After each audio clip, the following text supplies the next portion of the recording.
Welcome to Pindar Poetry. We hope you learned something new. You start by confirming the post office RD account number and exact installment amount. This prevents errors. Once done, open Google Pay and make sure your bank account or UPI ID is active and verified so funds can move instantly. Next, select the payment option and choose Pay to a bank or UPI collect. This begins the flow to add a new beneficiary or UPI handle for the post office collection. Move to the next step to create the payee and set. You now add the post office as a payee.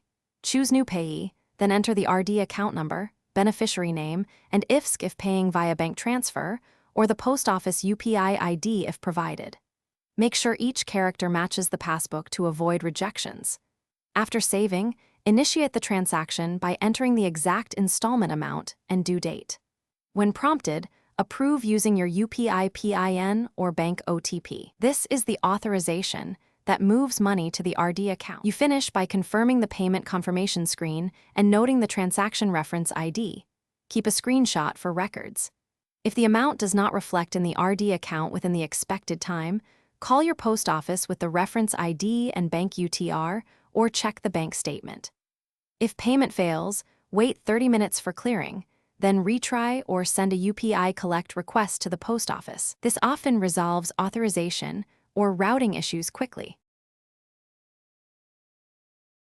Thanks for watching.